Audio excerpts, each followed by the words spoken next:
गाउँपालिकाको हिसाबले र गाउँपालिकाले लिएको आर्थिक पर्यटन नीतिको हिसाबले जुन हामीले आयोजना गऱ्यौँ हामी एकदमै खुसी छौँ। एकदमै बृहत सफल भयो। व्यापक चाहिँ हामीलाई चाहिँ सबैजनाले चाहिँ बधाई दिनुभयो। यो हिसाबमा हामी एकदमै खुसी छौँ। र यो म चाहिँ के भन्न चाहन्छु भन्दा खिचदेम्बाले सुरुवात गरेको चाहिँ एउटा सानो प्रयास हो।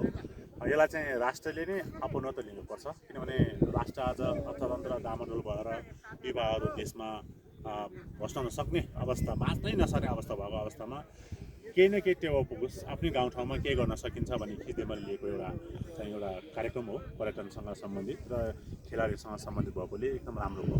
र म चाहिँ के भन्न चाहन्छु भने यो चाहिँ खिचदेम्बा गाउँपालिकाले मात्रै होइन, लेखु गाउँपालिका, सोलुखुम्बु नगरपालिका, त्यसै गरी हुन्छ सिङ्गो ओखलढुङ्गा जिल्ला चाहिँ सिङ्गो पर्यटनबाट चाहिँ जुन नेपालमा आय स्रोत हुन्छ यसलाई पनि त्यहाँ चाहिँ कनेक्ट गर्नुपर्ने र सबैको दायित्व भएकोले म यो लिन चाहन्छु। अब ठ्याक्कै यो गल्फ प्रतियोगिताबाट खिचदेम्बाको अथवा जिल्लाको आर्थिक समृद्धि कहाँबाट हजुरले देखेको सपना चाहिँ के हो?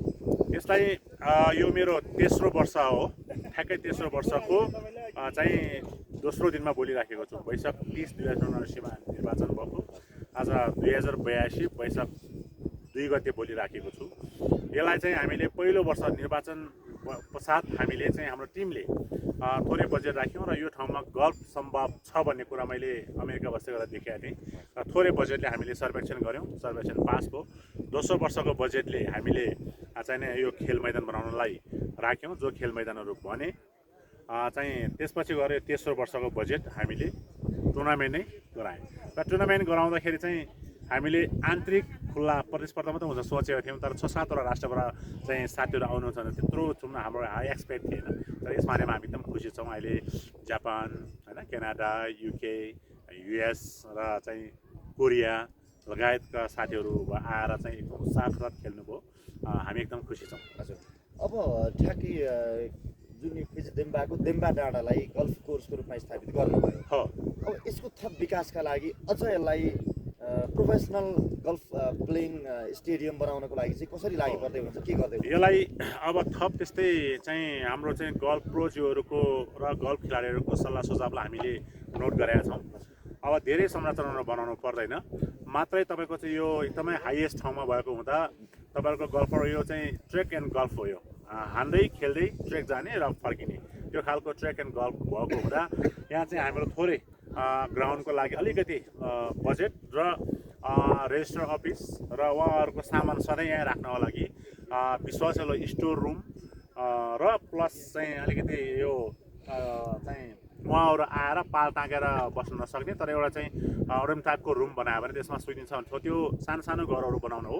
त्यसलाई ठुलो चाहिँ आकाशीय बजेट चाहिँदैन, त्यो हामी यसैपालि गर्छौँ। र खिचदेम्बा गाउँपालिकालाई चाहिँ कृषिमय गाउँपालिका, पर्यटकमय गाउँपालिका भनेर हामीले जुन अवधारणा हामीले अगाडि सारेका छौँ, सोही अनुरूप हामीले चाहिँ चुनाव जिते लगायतै हामीले चाहिँ जहिले पनि मान्छे मनङ, जहिले पनि तपाईँको चिसापानी, जहिले त्यही ठाउँ मात्रै जाने भएपछि मान्छेलाई पनि दिक्क हुन्छ। नयाँ भर्जन ठाउँ, नयाँ भ्यू देख्ने ठाउँहरू कहाँ छ भन्ने कुरा त पर्यटक, आन्तरिक तथा बाह्य पर्यटकहरूले खोजिराखेको हुन्छ। यो अवस्था हामीले के गर्यौँ भने खिचदेम्बामा चाहिँ हामीले 4वटा रुट चाहिँ पहिचान गरेर पर्यटनमा हामीले सूचीकृत गऱ्यौँ। 4 दिने, 5 दिने, 7 दिने र 13 दिने। तपाईँको लिखु गाउँपालिकाको पोकोले झरना हुँदै चिलिम डाँडा, लाम्जे बौद्ध र चुली देवीथान भएर आएर फलाटेबाट फेरि चण्डेश्वरी, त्यहाँ आएर ब्याक टु फेरि चोप्लुङ भन्ज्याङ, यसरी फेरि यहीँबाट आएर चाहिँ 5 दिन मात्रै समय हुनेले नि खिचदेम्बाको देम्बा डाँडामा आएर रमेर फेरि आफ्नो ड्युटीमा जोइन गर्न सक्ने भयो। त्योभन्दा अलिकति माथि भयो भने पिके जान सक्नुभयो। त्यहाँबाट पनि टाइम भयो भने जुन बेसी हुँदै तपाईँको चाहिँ सगरमाथाको आदर्श विद्यालय 13 दिनको सुत्ता हामीले नयाँ 4वटा रुट चाहिँ हामीले र यो गल्फ सर्वेक्षण सहित गरेर हामीले चाहिँ तत्कालीन चाहिँ पर्यटन मन्त्री माननीय सुदन किराँतीज्यू पर्यटन मन्त्री हुँदाखेरि उहाँकै कार्यकालमा हामीले यो 4वटा नयाँ रुट र यो गल्फको चाहिँ हामीले चाहिँ नेपालको 10औँ गल्फ कोर्सको रूपमा हामीले त्यहाँ इन्ट्री गरिसक्यौँ। र यो क्रममा चाहिँ कम्प्लिटली पालिकालाई पर्यटन प्याकेज बनाउने हिसाबमा रक महोत्सव पनि हुँदैछ हाम्रो अब अपकमिङ डेमा। रक रुट हामीले बनाइसकेका छौँ, त्यसलाई थोरै पूर्वाधार बाँकी छ। यो आउने 82मा हामी त्यसलाई थप बजेट राखेर सघाउँछौँ र 83मा हामी रक पनि चाहिँ हामीले यहाँ प्याराग्लाइडिङ पनि टेस्ट गरिसकेका छौँ। डबल लोड, सिङ्गल लोड सबै हामीले चाहिँ टेस्ट गरिसकेको अवस्थामा हामीले गर्नु खोजेको के हो भन्दा कम्प्लिटली पर्यटन प्याकेज हो खिचडेम्बा चाहिँ। खिचडेम्बामा आएर अर्ग्यानिक खानु पाइन्छ। यहाँको चाहिँ जात जातिहरूको जो मिश्रित जात जातिहरूको बसोबासबाट चाहिँ विभिन्न चाहिँ भाषा खान्ते पित्ते दुनियाँ रहनसहन सिकेर चाहिँ तपाईँ चाहिँ थेसिस मात्र लेख्न र चाहिँ तपाईँ विज्ञ मात्र होइन कि यहाँको चाहिँ जुन अतिथि देव भव छ, यहाँको सुन्दरता पक्षहरूलाई पनि चाहिँ यहाँ चाहिँ फुल्ली इन्टरटेन। जस्तो अब गल्फ खेलाडी साथीहरूले पनि 5 दिनको ट्रेक रुट छ होइन, 2 दिन गल्फ खेले 3 दिन वाक गर्ने उहाँहरूको।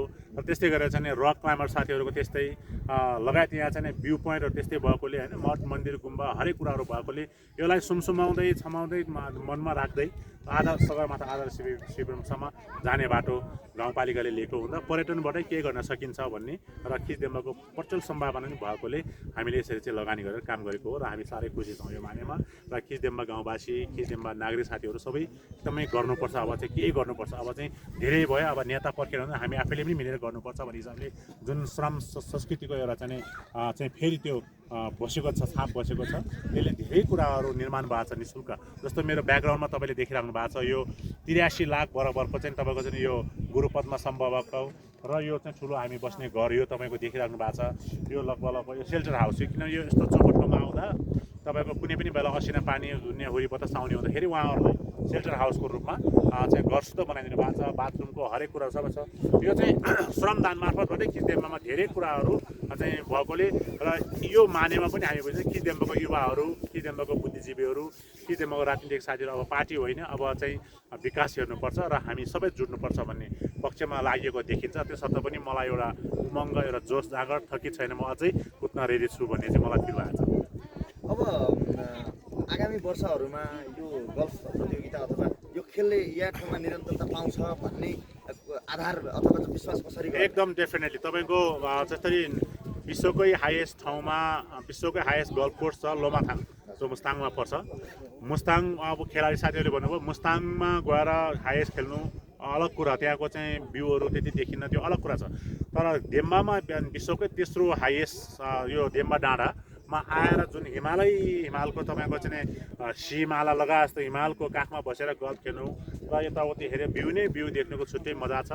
यो चाहिँ ट्रायलको रूपमा चाहिँ लिन्छन् भन्ने हिसाबले उहाँहरूले चाहिँ वर्षमा 2टा चाहिँ राखिदिनु भन्नुभएको छ। हामी दसैँमा पनि चाहिँ तयार गर्दैछौँ। दसैँमा एउटा र चाहिँ तपाईँको चाहिँ नयाँ वर्षमा एउटा 2टा कार्यक्रम चाहिँ पालिकाले नै गर्ने 2-3 वर्षको लागि। अब चाँडै नै खिचडेम्बा गल्फ चाहिँ तपाईँ कोर्स चाहिँ निर्माण जुन साथीहरूले गर्नुभएको छ उहाँहरूले नि खिचडेम्बा गल्फ क्लब खोल्दैछ। त्यो गल्फ क्लब खोलेपछि त्यो क्लब चाहिँ तपाईँको चाहिँ नेपाल गल्फ एसोसिएसनमा रेजिस्टर हुन्छ। त्यहाँबाट हुकअप भएर र यहीँको स्थानीय हाम्रो खेलाडी साथीहरू हामी उत्पादन गर्ने कोसिसमा छौँ। यहीँका साथीहरूबाट खेलाउने र यहीँको साथीहरूले प्रशिक्षण दिने सम्ममा हामी सोचिरहेका छौँ र यसलाई निरन्तर भएर यसलाई प्रवर्धन गर्ने कुरामा त तपाईँ ढुक्का हुँदा हुन्छ। किनभने यतिको सुन्दर ठाउँमा आएर गल्फ खेल्नुको चाहन्न तपाईँले देखिनहाल्नुभयो खेलाडी साथीहरूको उत्साह होइन, उहाँहरू अझै बसौँ गर्दै थियो।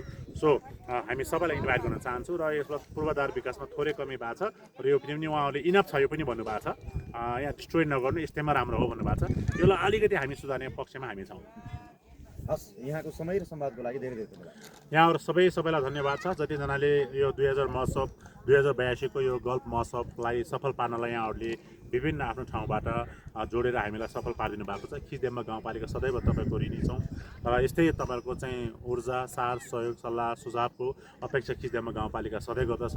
हामी खिचडेम्बावासी सदैव विकासको पक्षमा र सुशासनको पक्षमा रहेकोले यहाँहरूले जसरी सल्लाह सुझाव दिँदै आउनुपर्छ यहाँहरूको सल्लाह सुझाव सदैव अपेक्षा गर्दै तपाईँहरूलाई पुनः एकचोटि यो 2081 सालमा जे जस्तो भयो 2082 साल यहाँहरूको जीवनमा सुखमय रहोस् उत्तरोत्तर कामनासहित तपाईँहरूलाई पनि धन्यवाद दिन्छु।